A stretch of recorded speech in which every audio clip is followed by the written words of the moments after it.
I've traveled to over 25 states, England and Japan, and I've met some amazing people in my travels. But what is American story? Is it the people I meet? Is it me? Is it you? If you're looking for America's story, go no further than Dover, Ohio.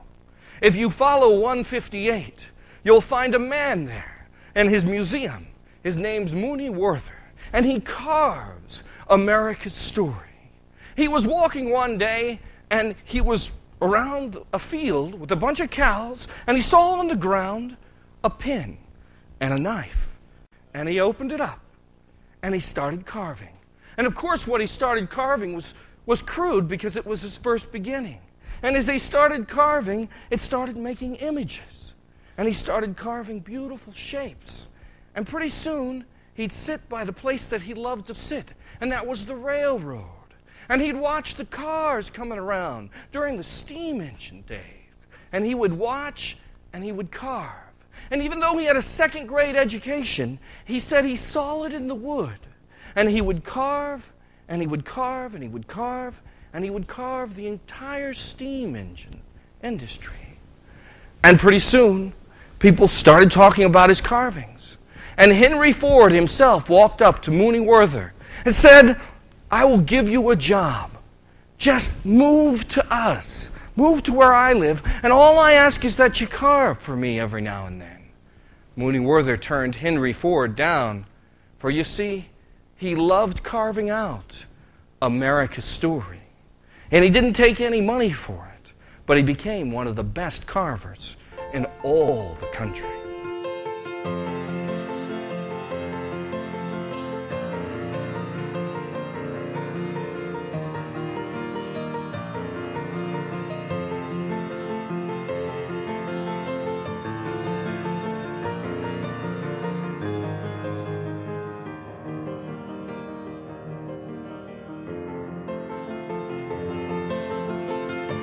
I went to Kent State University. And when I was at Kent State University, I was worried. It was my first day in college. And I sat there, and the first person I walked up to, I was worried about college classes and a number of different things. And he said, "Hi, my name's Alan. I was shot here." And I thought, what? He said, "My name's Alan Canfor. And on May 4th, 1970, I was shot here." And he began to show me his wrist, where 112 M1 bullets that the National Guardsmen had fired, had one of them had went to his wrist. And his story was permanently on his wrist. And it was his story. And Alan Canfor, since then, has been telling people his story and reminding us sometimes the stories are not good ones, but they're ones we need to remember.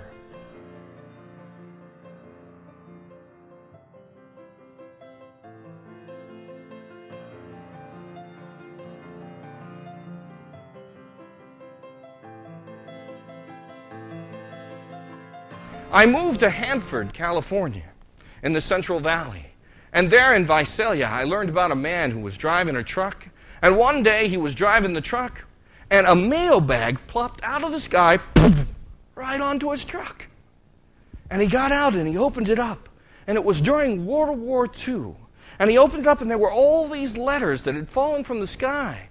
It was a military plane. And he looked at all the letters. And he knew that some of these would be the last letters that anyone ever read. They would be the letters of fallen soldiers. And this person, who turned out to be the grandfather of someone that I taught at the high school, hand-delivered every one of these letters because America's story needed to be heard.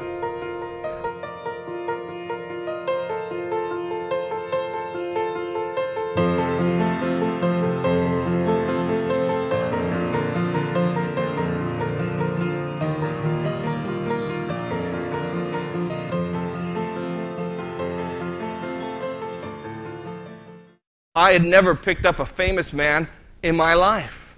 I went to the Cleveland Hopkins Airport, and I was driving my car, and I got over by the airport, and a limousine cut me off. And he rolled down the window, and he said, "I'm sorry, buddy, but I got to pick up the mayor." The mayor of Cleveland. I rolled down my window and I said, "I have to pick up James Farmer."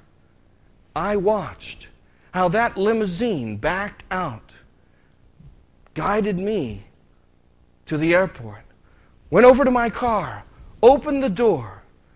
The chauffeur of the mayor shook my hand and said, "Tell James Clive says hello." And that's when I realized that I was picking up James Farmer, a man who in the 1940s staged the very first sit-in because of his story. That's when I realized that I was picking up James Farmer, who often had water hoses turned on him just for his civil rights. And I picked him up, and James was blind. I'd never led a blind man in my life. So I had him, his hand was on my arm, and I led him right into a wall. And James Farmer, who was about 6'5", fell down like Goliath and David. And James Farmer is the same man who brought the principles of nonviolence to Martin Luther King. And for just a split second, I was thinking, "Oh, Lord, he's going to renounce nonviolence and kill me now." And that's when I heard a bellow of laughter. He was laughing, and he said, "Kevin, let's try again." And I helped him get up. And he got up, and he spoke to everybody in the Kent community. And in 1999, we lost James Farmer. But you know, we're still trying again because of his story.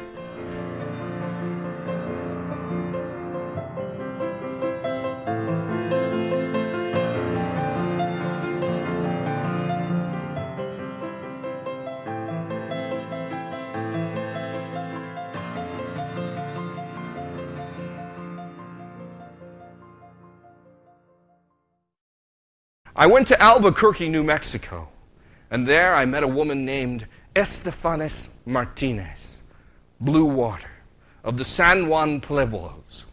And when I was there, she said, "Kevin, you just missed the running of the deer." I had no idea what the running of the deer was. So when I got home, I looked in an old history book, and I said, "Running of the deer, a ceremonial dance of the San Juan Pueblos." But you see, Estefanis Martinez, Blue Water, she deserves more than that one line. For you see, she told me that this was a time when all the eligible men of the tribe would run for 24 hours without stopping. I don't know if you could do that. But after that, they sort of got a prize. For you see, all the eligible women would wear bells, beautiful bells.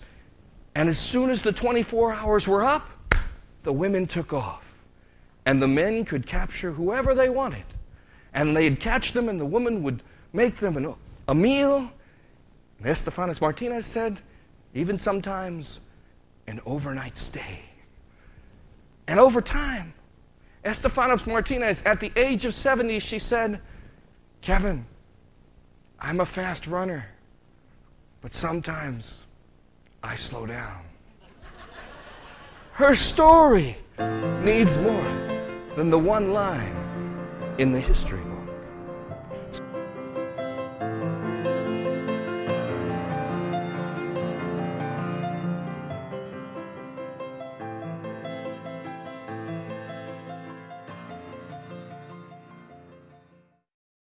Cecilia is a student from Hanford High School, where I teach now.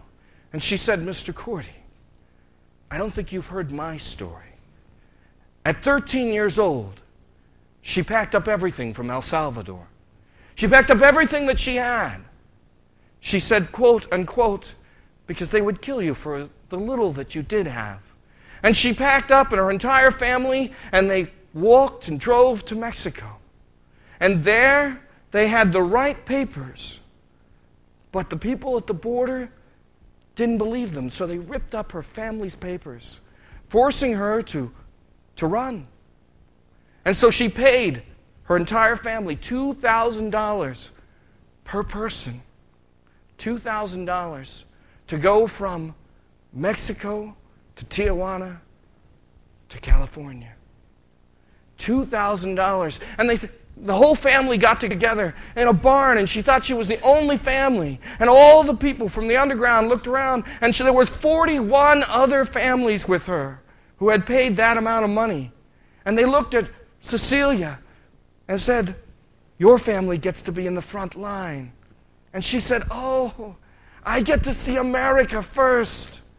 I get to see America first." And they marched, and they walked for 7 days. And they didn't tell her or her family that the first people that the Border Patrol would get were the people in the front line. And they took her, and they brought her back to Mexico. And when she got to Mexico, her family said, "Even if we don't have the money, we're going to have to walk again." She said, "Mr. Cordi, I was 13 years old. We were walking for days and days on end. The only thing I found was an Oreo cookie that someone had left on the trail.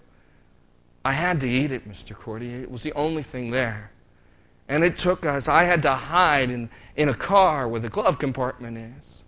I had to travel and walk with my family. I didn't think I could make it, but other people picked me up and carried me." And she said it wasn't easy, but we had to get to America. And her story was about the arrival of coming here.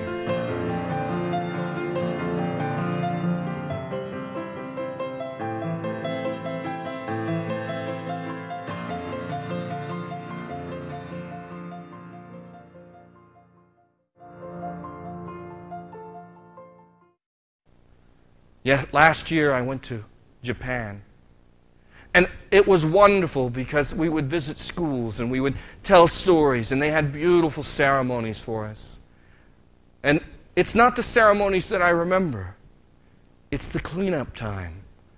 For you see, we cleaned up everything. They gave us 1,000 paper cranes, and me and another American folded up the American flag. And since I was a Boy Scout, I knew how. And I folded each corner.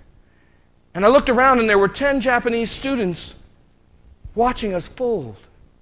Then there was 100 Japanese students watching us fold. And the entire school at a standstill.